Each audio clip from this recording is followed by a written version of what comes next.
Danes začenjam z verigo novih posnetkov, v katerem se bom pogovarjal v problemu. Ampak ne v problemu samo v tem času epidemije, ampak problem vseh problemov. Torej, kaj imajo vse te naše težave in muke skupnega?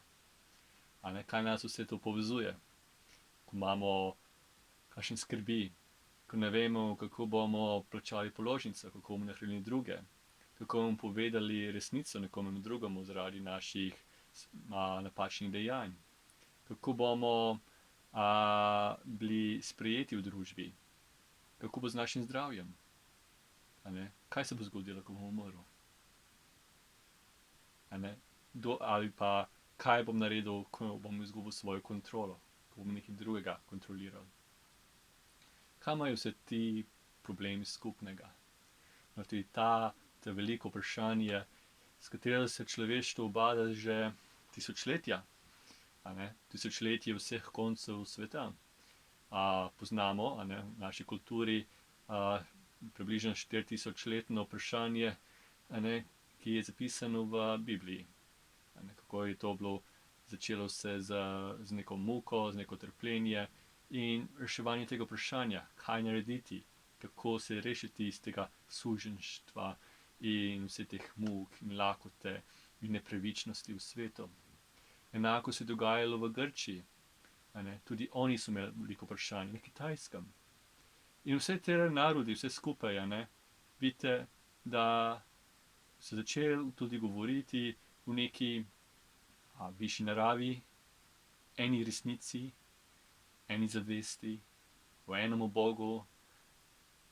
Poti nekaj mora biti v tem, nekaj je nejasnega. In to lahko tudi vidimo v svojem doživljanju, da je nekaj čutimo, da je izven čutnega sveta, oziroma da je nekaj nad čutnim svetom. Drugače ne bi mogli doživljati. Mi lahko govorimo o doživljanju, ampak kaj pa to, ki doživlja?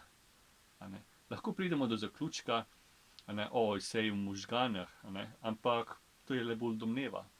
Mi tega ne vidimo, mi tega ne razumemo neposredno. To je bilo nam rečeno, da prihaja iz možganov.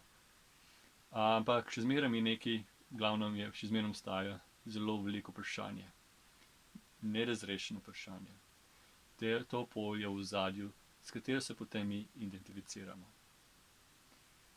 In to lahko vidimo, da za te napačne identifikacije tega polja, tega ozadja, mi potem še bolj trpimo. Sebe se ne vidimo, ki je vedno v ozadju, ampak še zmeraj nas nekaj prizadene. Še zmeraj čutimo strast, še zmeraj čutimo neko voljo, ali je to dobro, slabo voljo, razpoloženja, potrebe, želje po varnosti, po kontroli in tako naprej. Torej, z enako vprašanje se je soočal tudi Buda. Tako da v naslednjih videih dal nek uvod v Budovo učenje postopoma. Tako da bomo danes se dotaknili tudi Budovega življenja. Ker tudi zgodbe veliko nam lahko povejo, kaj se je z njim dogajalo in kako se lahko mi potem soočamo z drugimi, sami seboj. Buda se je rodil 2600 let nazaj. To je 600, 700, nekaj takega pred Kristusom. Tudi takrat v Indiji so bili v pričakovanju nekega odrešenika ali pa celo nekega kralja, ki bi zavladal nad celim svetom in mi prinesel mir in blaginjo. Ko se je Buda rodil, je prišel do njega en vedeževalec in je videl, nekaj bo iz njega. In je rekel, da bo postal velik vladar, kralj sveta, ampak če se bo soočal z boleznijo, z smrtjo in z drugimi neprijetnostmi, on bo zatem začel iskati resnico. Mi pravimo Dhamma.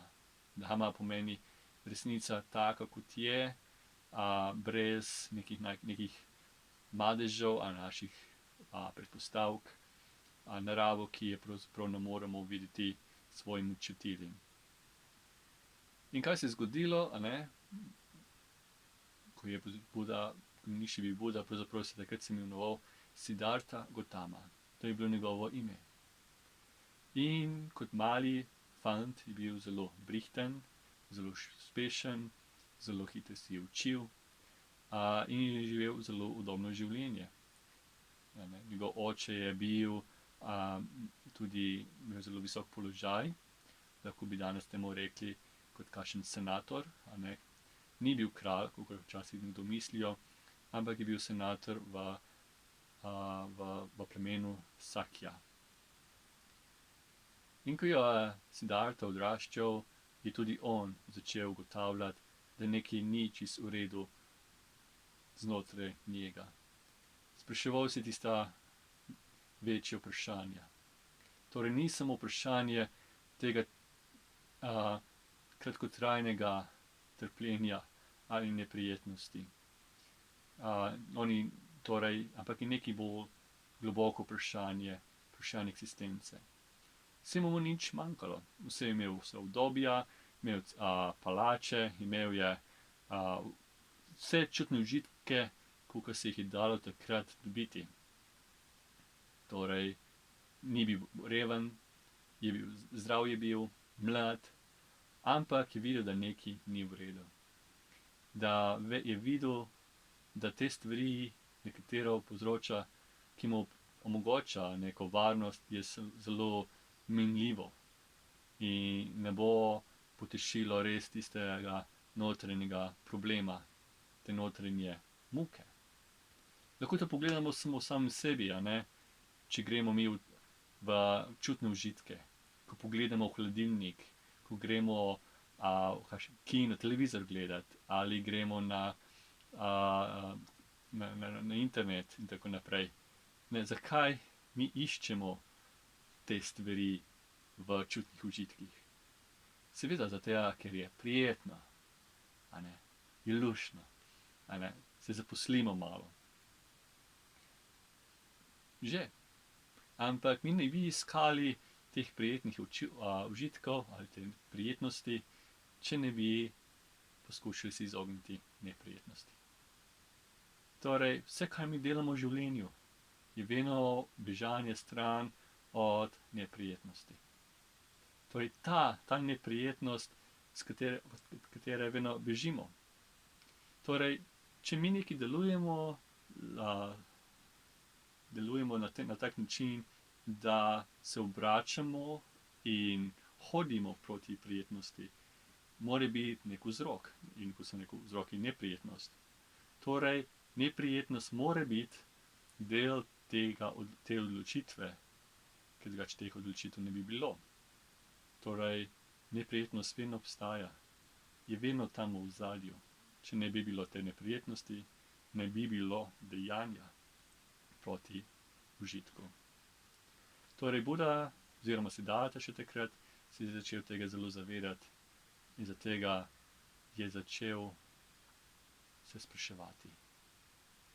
Videl je, da te čutne užitke me ne morejo odgovorile tega notranjega problema. Zato se je odločil, da odide. Zapusti družino in gre ven. Torej se je odločil, da gre med enimi puščavnikami, samotarji, ki so takrat že obstajali v Indiji. Torej, zapustil dom in vse udobje in se je pravzaprav prepustil, vrgel na cesto, dobesedno. In tako je začel živeti zelo skromno, brez vsega, brez kakršnega koli imetja. Hotel je spoznati resnico. Vse čutne stvari na stran, ker je rekel, to so samo ovire. In se je začel poglabljati vase. Izbral je neko vrsto tehnike, metode in je šel v drug ekstrem, to je v samotrpinčenje.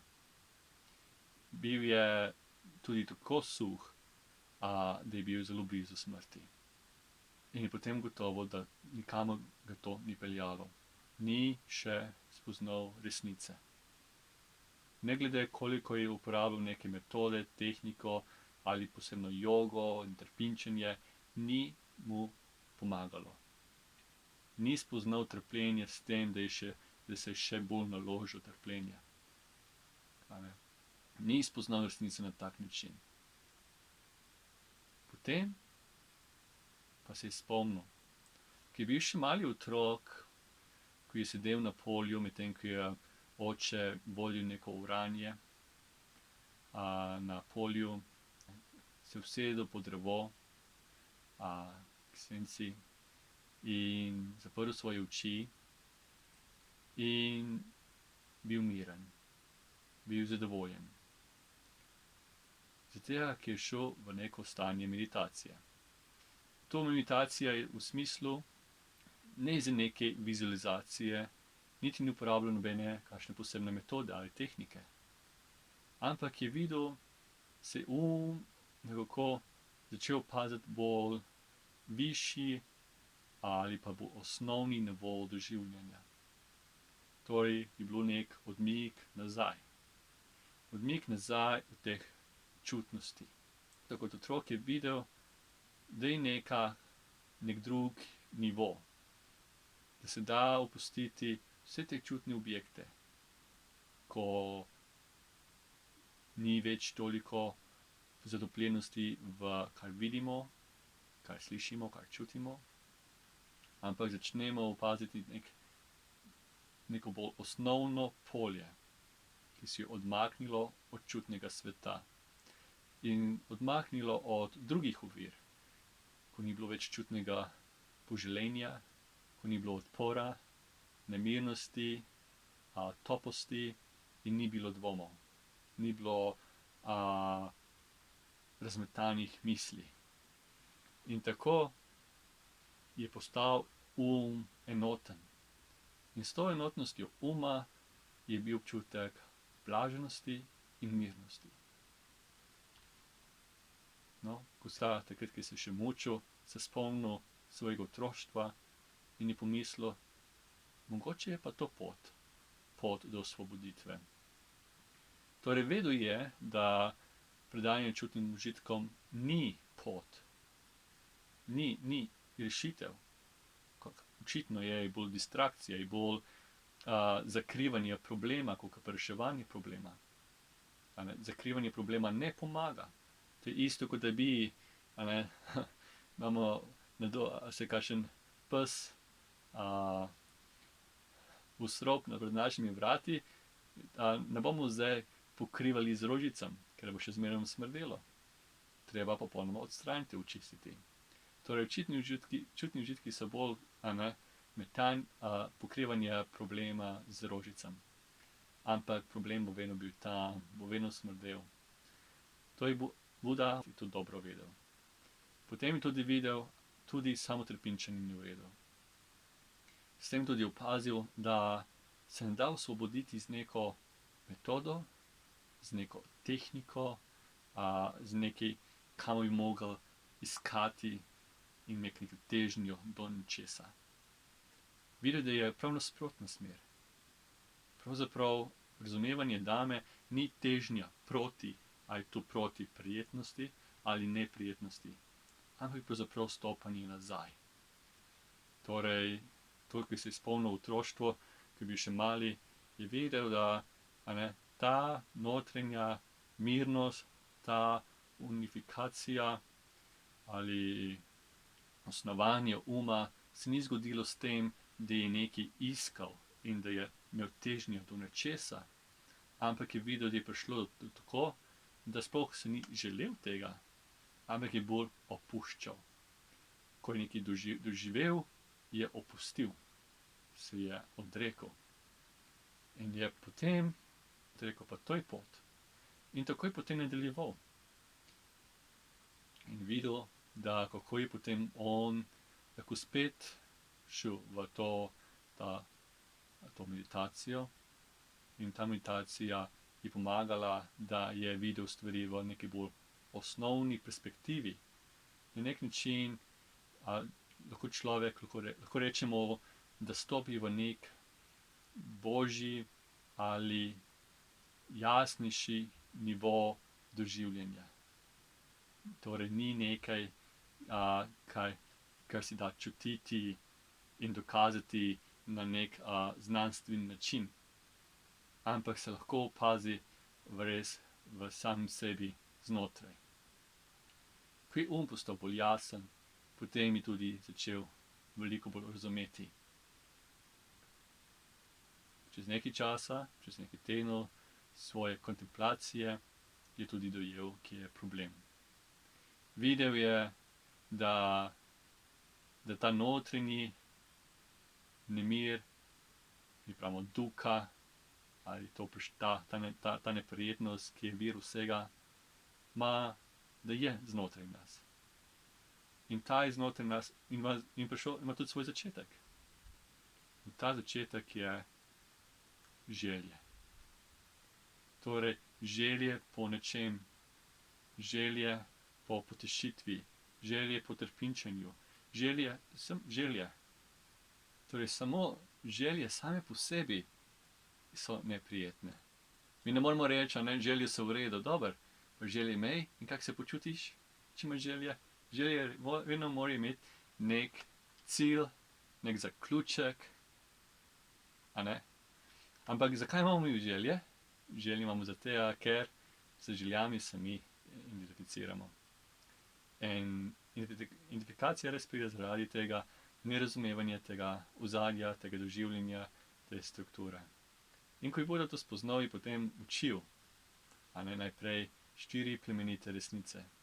Torej, da je neprijetnost, duka, da ima svoj začetek, to so želje, da ima svoj konec, to je s prenehanjem želja, in obstaja pot, ki vodi k koncu te notranje muke, tega trpljenja. In tako je potem začel učiti plemenito 8-členno pot.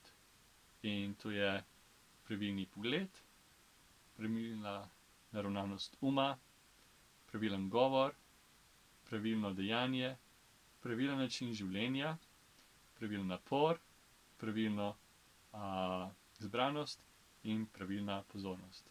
In to je bila pot. To je pot, ki vsebuje vse skupaj. To je skrb za vrlino, za razvoj vrline, potem je zbranost in razvijanje modrosti.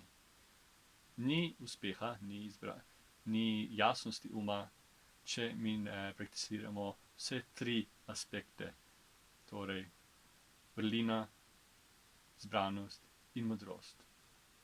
Je pa dobra novica v tem, da lahko vsak spozna resnico.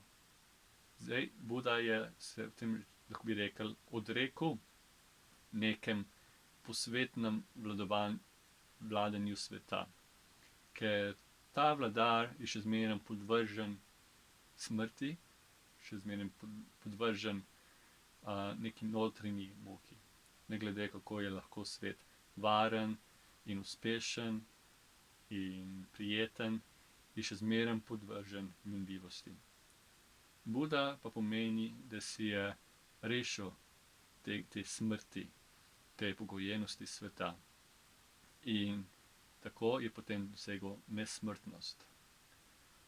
In tako pravimo, da je se prebudil iz te nevednosti in tako je potem dobil ime, naziv Buda, ki je tudi etimološko zelo povezan s slovenščino, ki pomeni budni.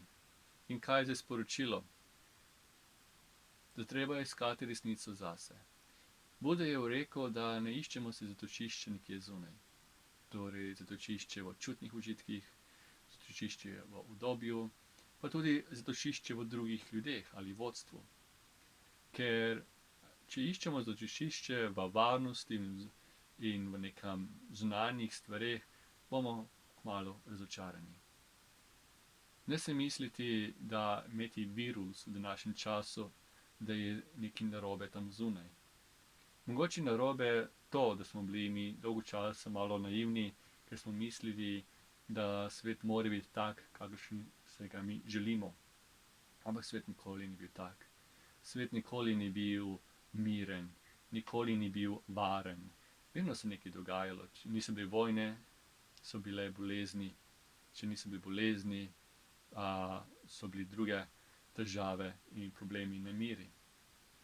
In če nas pretrese zdaj v naši situaciji, pomeni le, da smo pozabili, kaj je svet. Da svet ima svoj zakon. Da svet bo šel po svoji naravi. Kljub temu, da so ljudje del sveta. In mi moramo paziti na svoje srce, na svojo dušo.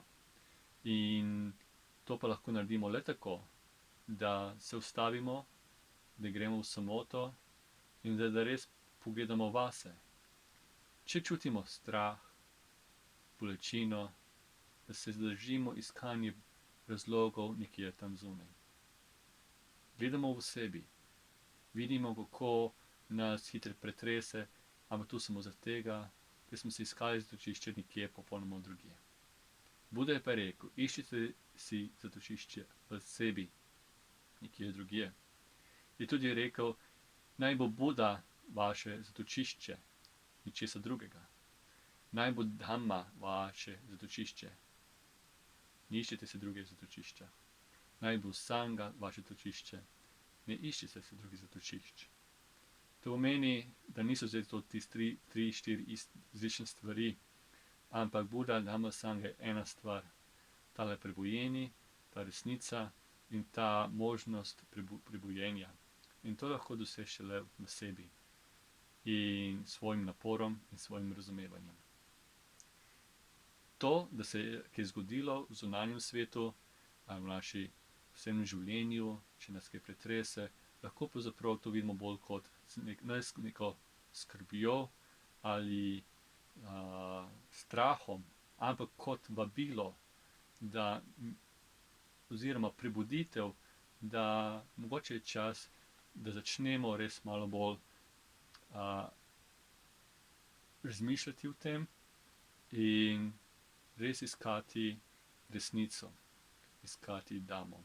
Tako da upam, da vse te stvari, ki nas malo strese, malo pretrese, da nas vabi k iskanju.